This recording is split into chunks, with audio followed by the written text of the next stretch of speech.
Hi, everybody. My name's Tony Latter. I'm the co-founder and the Chief Platform Officer here at the Happiness Index, and thank you very much for coming along to today's session.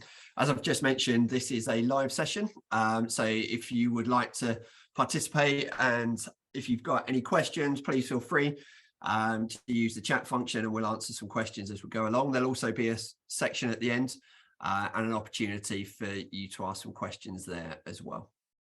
We will be as I say, we will be recording this so that we can share this and other people who weren't able to make it live are able to come and look and view the session. So today's session is titled Driving Employee Happiness and Performance. So this is going to be taking us through our neuroscience and the brain systems model that we use here at the Happiness Index. We're going to go through that quite quickly. That's just really to provide some context before we get into our cultural assessment. And I'll give you a bit of an overview of the cultural assessment. The main part of today's session is really looking at the latest data from our cultural assessment. So we look at this data on a quarterly basis, and we'll be taking you through the Q2 performance from 2023. So that'll be looking at April, May, and June data. We'll also take a look at some of the key drivers of employee happiness, and then also some of the key takeaways from this particular session. So as an introduction, as I mentioned at the beginning of the call, the co-founder and the Chief Platform Officer here at the Happiness Index. I kind of had two roles. So the co-founder role, there's myself, there's two other co-founders who founded the company back in 2014. And our role as co-founders is really to set the strategic direction for the Happiness Index. My other role as Chief Platform Officer is to work really closely with our growth communities, our customer communities, and our tech communities here at the Happiness Index to make sure that we are building a platform and it has all of the features that our prospects, our customers are wanting, and also building it in a particular way that's using all of the latest technology. So as an example, we're currently exploring how we could use generative AI within our platform. And that's something that I would work really closely with our tech community on. So first of all, we're going to go into a little bit of neuroscience and a little bit about the brain systems model that we use here at the Happiness Index. Like I said, we're going to go through this relatively quickly because it will really help set the scene for some of the context and some of the cultural assessment data that we will be referring to a little bit later on. So first of all, what is neuroscience? So neuroscience looks at the structures, reactions, and brain patterns of all humans. The reason why it's really important for us to be able to analyze this and look at this is it gives us a real insight into what drives us as human beings.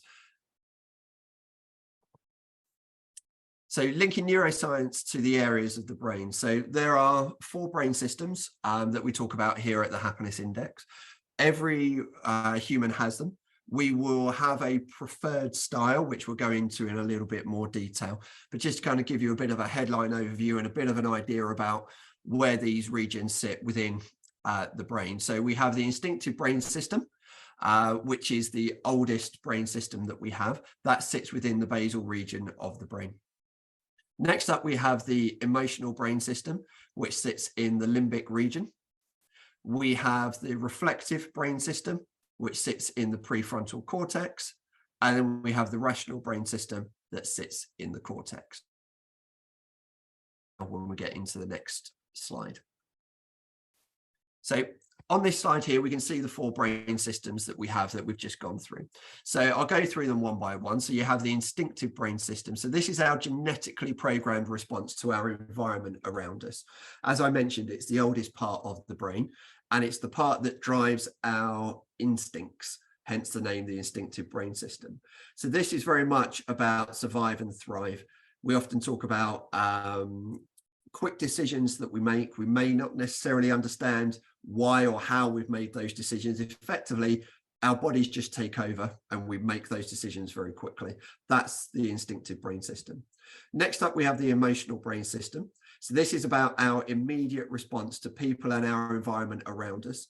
and particularly in the world of work, it's about the relationships that we have with people, and how we feel about those relationships and how those relationships make us feel about ourselves. This is an area that is incredibly strongly linked into providing us with energy and motivation. Next up, we have the reflective brain system. So this is our ability to mentally or emotionally just take a step back, just kind of consider what's happening around us. It's associated with more complex tasks that we would have. So, for example, if we're getting into a planning mode, strategy mode, if we're thinking around project management, this is the type of brain system that we'd predominantly be using. And then finally, we have the rational brain system. So this is our ability to, excuse me, to think a little bit slower, kind of slow the brain down, consider the options that we have available to us. This is where we try to seek some order and clarity. Very comfortable in this space when you're dealing with structure, processes, systems, operations, those types of things there. So the reason why I've just given you a bit of a background into those, and although very quickly, is that it will help explain the cultural assessment and the model that we use there. So at the Happiness Index, we use what we call the happiness and engagement model. So what we want to help companies achieve is a thriving culture. We feel that by uniting the heart and the head, i.e. looking at the emotions and our happiness, which are linked to the heart, and then looking at our thoughts and engagement, which are linked into our head, by combining the two, we feel that that will provide a unique insight. And if we can understand how people feel and how people think, we can ultimately understand why people behave in the way that they do. So happiness, as we've got here, is very much linked into the emotions and the feeling. It speaks to our heart, provides us with that energy and that motivation. Engagement is about purpose and clarity. It speaks to our brain and it provides us with direction. Having that combination of energy and direction is incredibly powerful. And if we can combine the two, then individuals will flourish and a company will achieve a thriving culture. By looking at the different brain systems that we've just been through, providing that holistic picture of your cultural health will really provide a thriving culture. So how we use neuroscience in our platform is essentially it's all a connected journey. So we use neuroscience to form our pre-built surveys that we use at the Happiness Index. And we also use neuroscience to help analyze an organization's results. So we use neuroscience within our pre-built surveys to create neuroscience-backed questions. The analytical tools that we use are all designed to give that, excuse me, that neuroscience approach. We also have a series of neuroscience pre-built surveys. So you can take, for example, the cultural assessment, and you'll hear a little bit more about how we use that as a diagnostic, and then be able to jump into, for example, a safety survey if your safety scores are low. I mentioned previously that we had a thriving culture is what we're trying to achieve. And you can see here in the model on the left-hand side, we have happiness and engagement. Under happiness, you have the instinctive and the emotional brain system, followed up by 4 neuroscience themes of safety, freedom, relationships, and acknowledgement. On the right-hand side of that model, we have engagement, and that engagement links into the reflective and the rational brain systems. Here, we're looking at things like meaning and purpose and personal growth, and also clarity and enablement. So coming and looking at our cultural assessment. Our cultural assessment, as I mentioned, is our flagship pre-built survey. It contains 8 neuroscience themes, and all 22 questions within that survey are neuroscience backed. As a diagnostic survey, we have worked really hard to keep the number of questions down to 22. I'm sure we all remember kind of the older style engagement surveys that had 60, 80, 100 questions. What we've done when building out our cultural assessment is to use the neuroscience and really pinpoint critical areas of the human experience to get that down to just 22 questions. I mentioned previously, we use it as a diagnostic. So we use it as a diagnostic survey to help organizations identify the cultural needs of their people. So for example, we may be able to identify that freedom is a cultural need within an organization, could be personal growth. As mentioned previously, it's all a connected journey. So what we would recommend to people using our platform is start with the cultural assessment. That will help diagnose the cultural needs. Then look at what potential pre-built surveys you could take as follow-ups to help go and dig a little bit deeper, understand a little bit more, about the cultural needs of the organization. So as an example, if freedom is an area that we feel is a cultural need within the business, there's a follow-up survey that you can take that will help you dig deeper into topics such as authenticity, autonomy, and acceptance. That will give you a deep dive into that particular area. Then when organizations go and say, take the cultural assessment again as a follow-up, the idea is that we would have identified a weaker area within the organization, put things in place to help improve that area, got that deeper dive that drives the action plan. And then when we remeasure, we would like to see that there has been an improvement in that particular score. So that's how our cultural assessment works. Now we're going to dig a little bit further into the latest data. So what data have we been seeing through Q2 of this year? So Q2, we're using calendar years here, so calendar months. So we're going into April, May, and June data. So as an overall summary, the overall score was a 7.7 from our cultural assessment out of 10. That is a dip on the previous quarter. It was down 2.5%. As we go through the data, what you'll find is that's a common theme, that we did see data across the board drop in Q2 based on the previous quarter of Q1. In terms of our happiness score, happiness was a 7.8 out of 10, again dropping 2.5% on the previous quarter. When we look at engagement, engagement score was 7.6 out of 10. That had a slightly bigger drop than happiness. That dropped down by 3.8%. And then in terms of the number of responses, we saw a huge number of responses during this particular quarter. So in Q2, we were up 96.5% on the previous quarter, so almost double. The reason for that, and when we were looking into this data, is what we find here at the Happiness Index is lots of organizations that we work with have their financial years that start in April, i.e. the start of the second quarter, if we were looking at the calendar. What that means is lots of organizations are trying to identify and get a snapshot of their culture at the beginning of the financial year. So we see the number of surveys massively increase as we move into Q2, with a big influx of surveys happening around April and May, so that people can get that cultural snapshot at the beginning of the financial year. As we go into the brain systems, what we can see here is we have the instinctive brain system scoring 7.7 out of 10. So that was a slight decrease on the previous quarter. The main reason for that small decrease is we did see drops both in safety and freedom, which are the two neuroscience themes that make up that particular brain system. Next up, we looked at the emotional data, and we had a 7.9 out of 10. It was the highest scoring area over the particular quarter that we were looking at. Still down on Q1, but it was the highest area. This came from a lack of acknowledgement scores. So when we see a lack of acknowledgement scores, that generally links into themes like recognition, as an example. When we looked at the reflective brain system, we saw that the score there was a 7.4. It was the lowest scoring brain system, but still 7.4 is a respectable level of scoring. It was down 3.9% on the previous quarter. Main contribution to that was around personal growth. Personal growth is typically an area that we see scoring quite low within the cultural assessment. Two main reasons for that.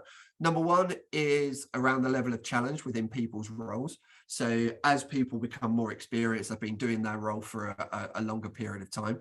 Quite often what people are looking for is they want to feel challenged. They don't want to feel like it's a bit Groundhog Day, they're doing the same type of role. So often what we can see is people don't necessarily feel like they're being challenged within their role or being stretched. The other area that we saw around personal growth is often who owns personal growth. And I know that from doing many of these types of webinars in the past and different styles of events, we know that personal growth is often people will feel that it's owned by the organization. The organization may feel that it should be driven and owned by the individual. So this is always an area that we tend to see relatively low scores in. Next up, we look at the rational brain system. Here we've got a score of 7.8 out of 10. So the scoring wise is all fairly close, kind of between 7.4 up to 7.9. This was down 3.7% on the previous quarter. Major reason for this being enablement. So when we look at enablement, we tend to think about things such as, do people have the resources that they need in order to fulfill their role in the best possible way. So we will often think around enablement as being putting individuals and the employees in the best possible position to succeed in their role. As we could see here in the previous quarter, that was a main driver of why the rational scoring was coming down from the Q1 score. We're going to go into the neuroscience themes now, and the safety and the freedom neuroscience themes link into the instinctive brain system. So when we're looking at the safety score was 7.5. So it's kind of a middle of the road type score here compared to the other neuroscience themes. Fell 2.6%. Main driver for that was around levels of trust falling.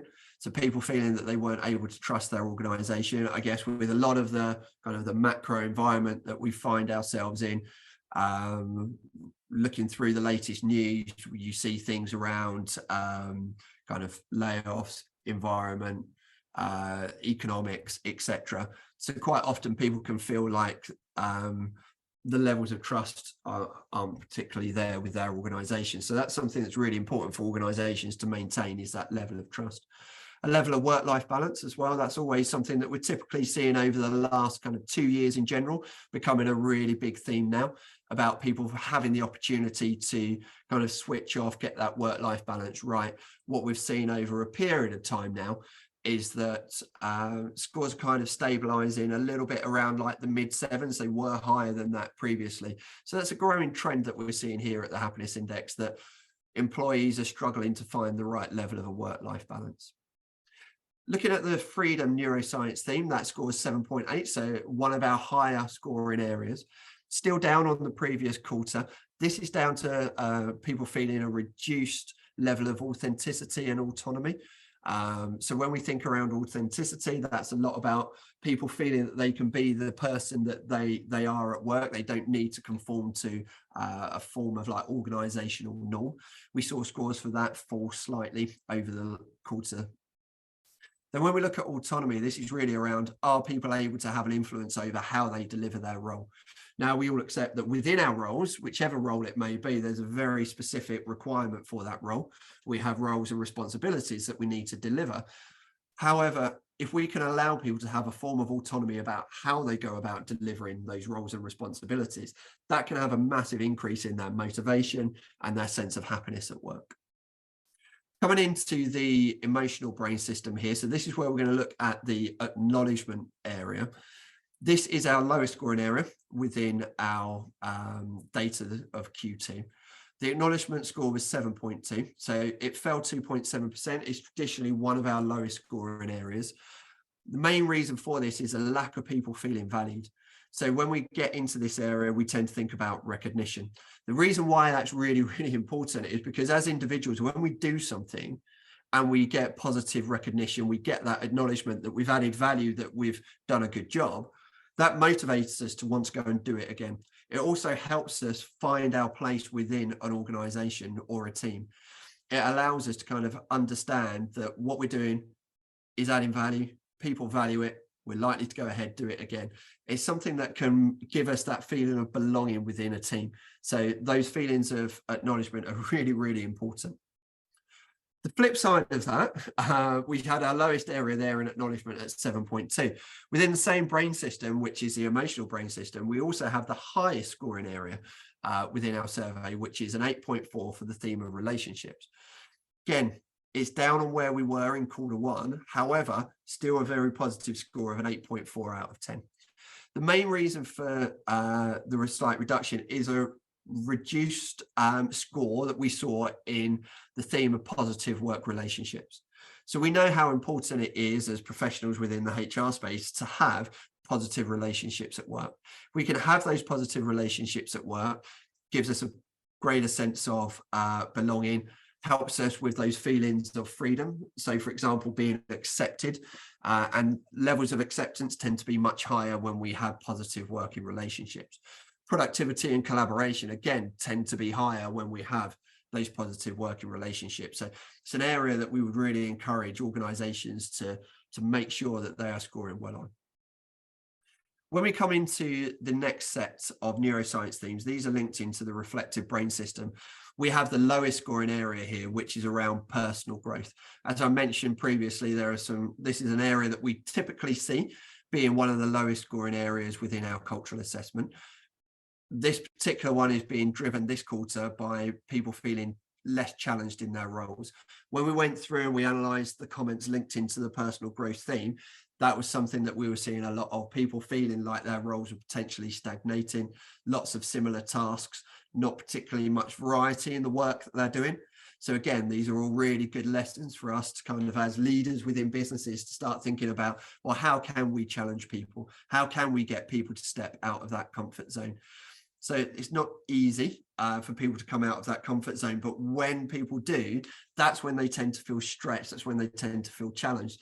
And that's when their new experiences and their development can really kick on.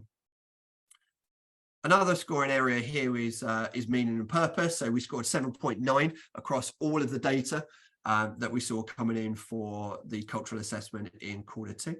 It fell from a high of 8.1 last quarter. Respondents were typically showing that there's a lower level of inspiration from their organization. So again, really, really important as leaders within businesses that we remind people of our vision of what the organization is there to deliver, why they're there, the impact they can have, trying to really help individuals feel that level of inspiration. If we can get people with high levels of meaning and purpose, what that helps is that really helps drive them on. It makes them feel like their work has meaning, that they're achieving something. So it's really important that we can link back the roles, the responsibilities of individuals into delivering the organizational vision, helping them find meaning and purpose within that role. Finally, we'll come to the last two neuroscience themes. So these last two themes are linked into the rational brain system. So enablement scored 7.7. That fell 2.5%. Respondents in this area tended to feel that they didn't have the resources that they need in order to succeed in their role. When we talk about resources, this could be a number of different things. This could be access to particular equipment that they needed for their role, particular software. Could be that they're not able to get access to the relevant people that they need in order to try and drive their work forward. So these are an area that for organizations is really important, particularly when what we've seen around things like workload increasing for lots of people. In a wider kind of environment, we've seen people talking around in the economy, for example, around job cuts. If there are job cuts within an organization and people are going through redundancy processes, what happens to the work that those people were doing? Are the remaining people who are staying, are they expected to deliver that workload? Is there an acceptance from an organization that actually with fewer people, we will deliver fewer pieces of work? That might be something that's accepted. But it's really important for organizations to make sure that those individuals that they have, their employees, are really well equipped, both with the resources they need, but with access to people that they need in order to succeed in their role. And then the final area that we look at is around clarity. So this scored 8 out of 10. This had the smallest drop over the quarter. This was mainly driven by individuals not being able to link their role to the success of the organization. Now, as we talked about earlier on when we were looking at inspiration, it's really important for people to be able to see that the work they do on a day-to-day basis is having an impact on the success of the organization. That can help people provide kind of meaning and purpose within their role. It can help and really important for organizations to be able to link the success of the organization back to individuals' roles. This can be done in many ways. Some of the ways that we do it here at the Happiness Index, we have an all-company meeting where myself and my two other co-founders, we will try to make that link. We'll talk about the success the organization is having, and then we'll use examples of how certain individuals at the Happiness Index have really helped play a part in delivering that. Other ways that that can be delivered as well is through line managers. So one-to-ones, for example, some of the one-to-ones that we have here at the Happiness Index, we will help managers to identify the link that the individuals within their organization have had on the success of the business. We would encourage the managers to then speak to those individuals so that when they're having the one-to-one conversations, they're able to link everything back that that individual is doing on a day-to-day basis and how it's driving and improving the happiness index. So that's kind of a deep dive into the data. What we're now going to go into is we're going to look at some of the key drivers of employee happiness. So in order to do this, within our platform, we have something which is called key driver analysis. So that key driver analysis really allows us to identify the areas of our cultural assessment that have had the biggest impact on employee happiness. So over the quarter, the three areas that had the biggest impact were, number one, inspiration. So individuals feeling like they're being inspired by their organization. Now, we saw that that was an area that was dropping down. So for organizations that we work with, we would strongly encourage them to try and increase the level of inspirations within the business. That could be senior leaders being more visible around the business, really talking about the vision, the purpose behind the organization. If that can happen and we can start to see people feeling more inspired by their organization, then their levels of happiness will increase. Next up was feeling valued as an individual. So we talked a lot about how individuals kind of feeling acknowledged by having that acknowledgement, that recognition, feeling that they're being valued as an individual. The impact that that can then have is huge on helping them understand where they sit within the organization, making sure that they feel like they are contributing, that they have their place, that sense of belonging. A lot of that can come from just people feeling valued for what they're delivering. They will then try to strive to repeat that, because as humans, we like to feel acknowledged for the role that we're playing in the work that we do. Then finally, the third area of driving employee happiness based on the key driver analysis was looking at keeping individuals. So again, making sure that with lots of uncertainty in the much wider economic environment, what we found at the happiness index is being open and transparent with our employees has really helped us keep them informed. It's really helped us to kind of drive higher happiness scores. It's really helped individuals to understand the situation that the business is in. Often what we find around kind of when we talk to customers is employees feel like that if they don't feel like they're being informed, they don't know what's next. And therefore, often the thought of what might be coming is actually often worse than what actually the organization is thinking and the decision making that's happening within an organization. So what we find is by organizations being open, being transparent where they can, that really helps people feel much safer within their roles. It helps them kind of have that clarity.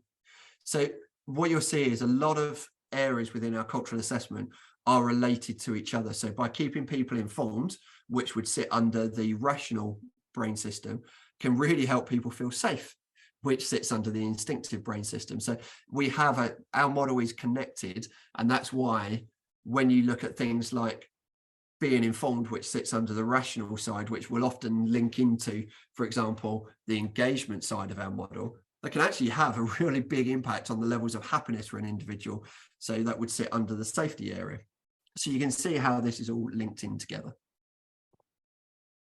So just coming into the top three takeaways before we start to get into some questions that you may have. So first key takeaway, number one is make sure that you're measuring the cultural needs of your people regularly. Whether that be with us, whether that be with another provider, we would love it to be with us, but just make sure that you are giving your people a way of regularly being able to tell you how they feel about work, what they're thinking about their working environment. That's really, really important. Second one is when we start thinking about keeping your people informed, remind them of your organization's vision, the values of the organization, try and help kind of provide that safety by keeping people informed, but also that higher levels of inspiration, because we know how important that is for driving employee happiness. If we can get both of those flowing nicely throughout the business, that will dramatically increase the levels of happiness within an organization. And then the final key takeaway from us this quarter is ensure your people are feeling acknowledged, that they feel they're contribution is being valued. We've talked a lot about that kind of over the last few slides that we've been going through, but again, massively important for helping people feel that they are acknowledged. Really, really key role in helping people feel motivated, making sure that people feel like the work that they're doing is contributing to the success in them with their sense of belonging. So again, a really, really important thing for organizations to be focused in on. Now, that kind of covers our deep dive into the data that we saw coming from quarter two. Our intention is to do this each quarter, just keep sharing with our customers, with prospects, just what's happening and coming through from the data. It's a bit of a state of kind of the state of work at this point in time. It's a snapshot into what a number of organizations are thinking and feeling at this point. So I'm going to come out of the presentation now, and we've got about 5-10 minutes where we can run through any questions that people may have.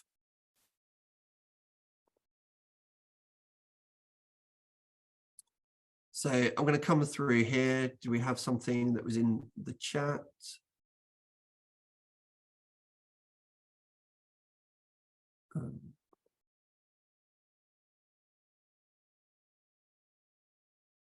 Okay.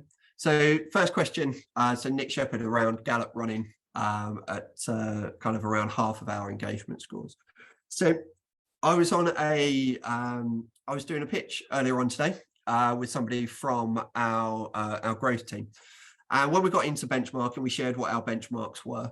And again, we had a similar question, not necessarily specifically related to Gallup, but we did have a question around, oh, that seems like quite a high benchmark.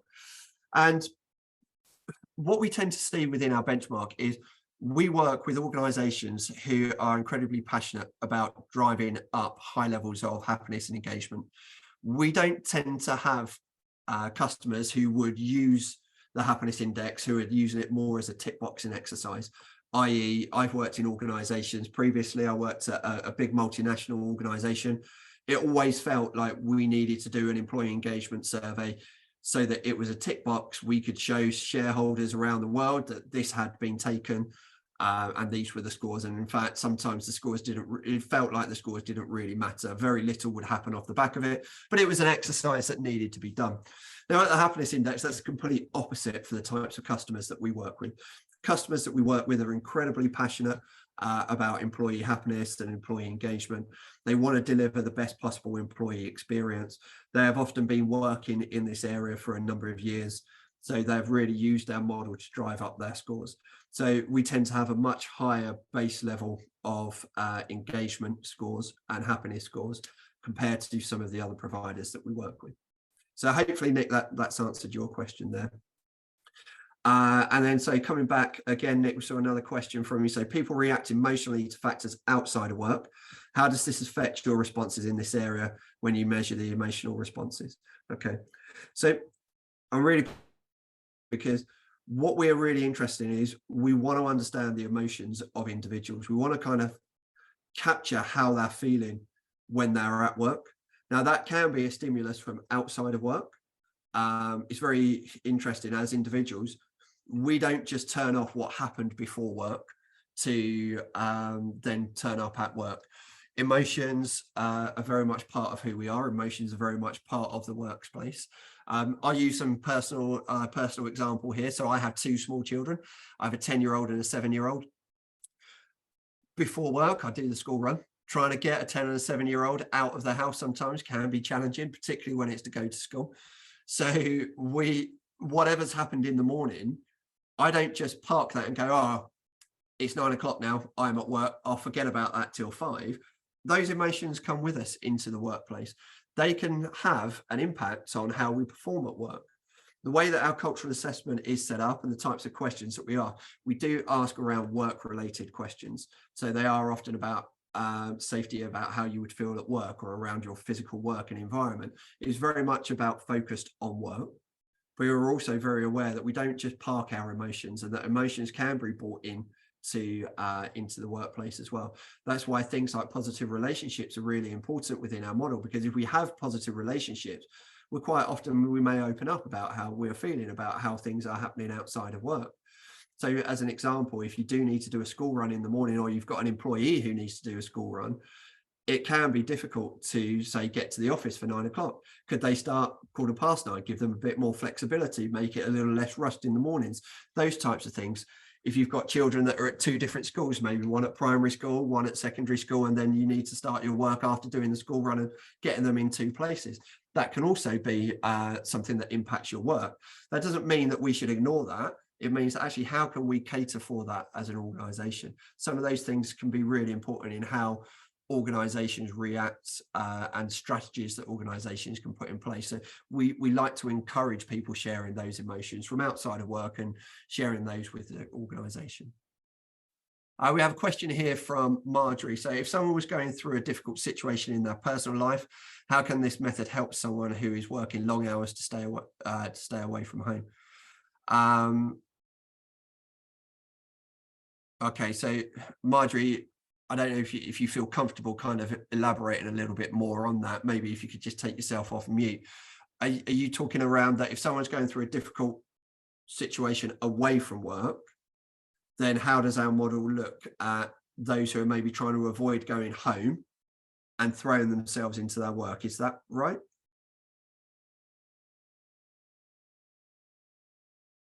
Apologies for that. My Wi-Fi dropped out, so I've just moved into a different part of my house now, which should hopefully give me a bit more of a better signal. So just coming back to Marjorie's question that we were going through there.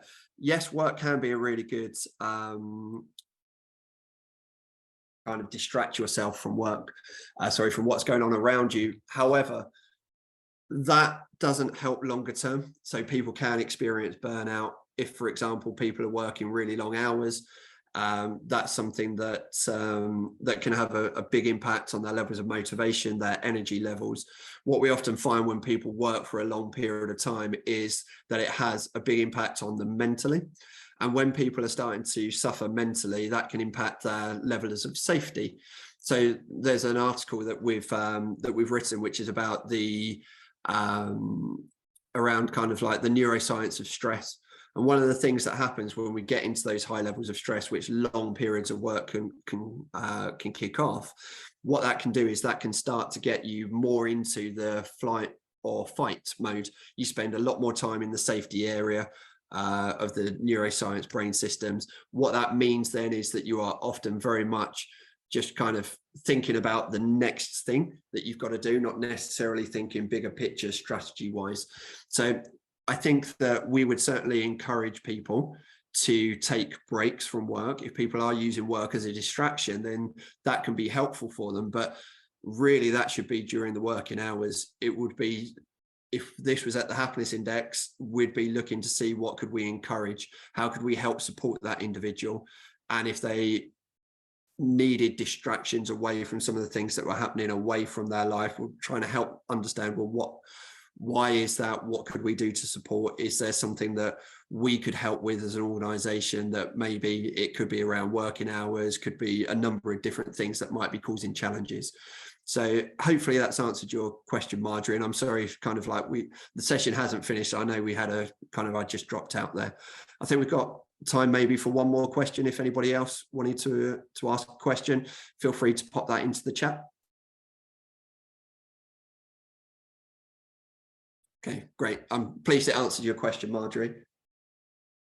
Give it kind of 10 more seconds, see whether we get any other questions coming through.